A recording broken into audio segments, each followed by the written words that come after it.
It is hot. Hey you guys, Sam here again with Harvey Cat Homestead. It's like highs 97 today. They've got heat warnings out all over the place. Getting notifications on the phone, the weather app, the news, here central North Carolina and much of the United States actually. In this late June time, it's very hot, and despite the very, very wet spring that we had, it's getting to be a bit dry as well. I wanted to show you one pro, like something that's actually pretty cool in terms of hot, dry weather. Ideally, it's not the best for plants, but in some cases, it's pretty cool. So we have walked down to my blackberry patch.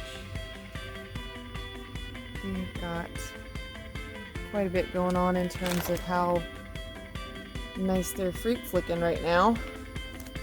The one pro about really hot, dry weather is it reduces the moisture content in fruit. And what happens whenever the moisture content is less is that everything else is more flavorful. There's more of an impact in terms of what this little guy tastes like. You're gonna get way more blackberry flavor instead of just wetness. So I'm gonna show y'all. I wish I could just share this. Man, you know, wild blackberries are good, but nothing beats an actual cultivated variety. So I'm down here picking these so that I can preserve them. And honestly, this is a bag of some that I've already got preserved that came out of the freezer, and they are going right in with those. I'm gonna use these for kombucha like maybe tomorrow actually, so it's not that big of a deal in terms of the labeling being off. I'm not terribly worried about that. But before I pick all of these off, just let me show you how many blackberries are on this bush. It's kind of crazy.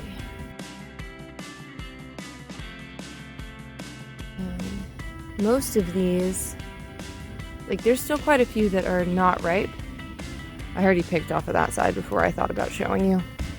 But over here, I mean, come on. There's a whole bunch down in there. That whole group. It's a whole bunch of blackberries. So, I'm gonna finish picking these. And then I'm gonna tell you a little bit more about the garden in the heat. Alright, half a quart of blackberries later, and half a quart and several new mosquito bites later, I should say. It's like feast or famine with those guys. All or nothing. They don't bother me at all, or I get completely devoured. There are a few crops that struggle, especially in the heat. I will tell you right now, cowpeas is not one of them, and neither are peppers. So this bed is going to continue to do well. I'm not worried about it at all. I want to say, oh, and watermelon's going to do really well too. I wanted to tell you, cucumbers might struggle a little bit. The best thing you can do for your garden when you can't get out in it and actually care for it the way you want to because of things like heat would be to water deeply and infrequently. What I mean by that, you want to leave the hose with a breaker on the end so that it's not just like blowing your soil away. You want to leave it in one spot for a good 7-8 minutes. I mean, just like really lay it to it, and you want the water, ideally it's going to penetrate deep. It's not going to flow off. You want it to really, really sink down right where you're at. So, and the weeds, that's just part of it, you know, is sometimes they're going to get ahead of you, and it's okay. You can still find tons of harvest in a garden that's got weeds all in it. They don't necessarily, I know it's frustrating because, I mean, I myself have that problem, like the idea of the need for perfection. I believe God's creation is perfect in its time. There is nothing that is 100% perfect all the time, but everything moves in cycles. And I want you to really be honest with yourself about how realistic your expectations are. And I am preaching this from having to preach it to myself. It is not something that I find easy. It is something I'm continually battling with, which is why I'm sharing. But anyway, garden stuff. Don't expect it to be perfect. Expect it to be difficult. 97 degrees out here, everything is difficult, especially when it doesn't get back down to even around 80 until 10 o'clock at night. Make sure everybody's got water, mostly livestock. There is a common trope out there about watering when it's too hot. It's not great. Like, ideally, your plants will already have been watered. But if they're gonna die anyway, like if that's how dry they got, are you really risking that much by hitting them with more water? Just saying. Anyway, that's my little opinion about watering. And another thing that's really helpful, as you can see, most of my garden's not really suffering. And that's because of the kind of soil that it's in. It's very dense in terms of nutrition, and it is also really fluffy. We buy it from our local mulch yard. It's called Super Blend. It's 50% compost and 50% topsoil, so you get a little bit of everything that you need for your garden. And I have never had a problem. I would say the only problem that I've had is the introduction of a couple of weeds, like this spurge. I've never seen this stuff pop up in my yard at all until I got some soil from them. But, you know, we're back to that whole conversation on perfection, and it's okay. The weeds are there. We can pull them. So don't beat yourself up too much. The other suggestion I would make would be to water either early in the morning or late in the evening.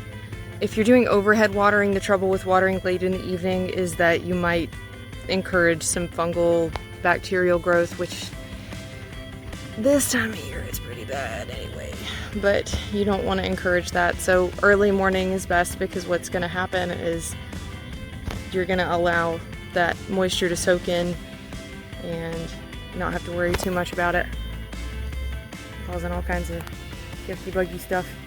But the other recommendation I have about heat, this is one of them heats where you need to shower multiple times a day. I don't care how powerful your deodorant is. If you're getting covered in sweat head to toe multiple times, I'm gonna take a shower after I'm done talking to you. Also, in terms of not beating yourself up too much, if you don't get out in time to get a harvest, it's okay. There are gonna be pests that get to your stuff sooner than you can. That's okay too. There will be more. Whew. I feel like maybe it was a mistake to come out here. It's so hot I can't even think straight. So another plant that really loves the heat in terms of creating a really good flavor would be our tomatoes. This bed, let me just be honest with you. I have had really, really awful problems with, I've been calling them cutworms. I'm not sure if that is exactly the right name. Let's see if I can see any. They're not eating, you're at a weird angle here. Oh, let me adjust you. They're not eating the plant. I'm not talking about tomato hornworm. I'm talking about this worm that comes in and only drills into the fruit. I've been out here trying to pull anything that's damaged off before, I mean, just so if I can catch a worm in it, I can at least kill it. I can at least remove the worm. Sorry, YouTubes. I may have to bleep that out during editing. Anyway. You don't want to lose the whole crop. I lost pretty much my whole crop last year to those stinking worms, whatever they are. So I'm trying to be vigilant and preemptive in terms of spraying BT. I have shown you videos about spraying that specific all-natural pest deterrent. It's not exactly a deterrent, it does unalive them. But when you're talking about caterpillars and them completely carrying off your crop, you'll have that. And the pests don't really seem to care if it's hot. You can see a little bit of blight popping up on some of these leaves. You can always put a shade cloth up. If you've got a trellis, like this, I jokingly call this trellis my spider web trellis. It kind of looks like a spider web, and I have to sort of weave it in terms of getting these strings up into there. But also spiders really love it. Anyway. I need to get out here and try and catch up on my pruning. But, you know, it's alright.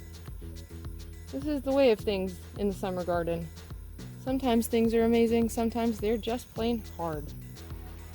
So, I'm trying to think of anything else. Deep and frequent watering is best for your plant's health, no matter if it's crazy hot outside or not. That's just how it goes. It encourages their roots to grow deeper. It helps them to kind of toughen up a little bit. Because what's going to happen is if you water every day, and I see this a lot with people who do overhead watering. If you water just a little bit every single day, what's going to happen is those roots are just going to stay where the water's at. They're not going to go any deeper. So that's what happens then. Is when you do have a really bad, really dry spell and you're not able to water, or if you lose power and you're not able to water, they will not make it.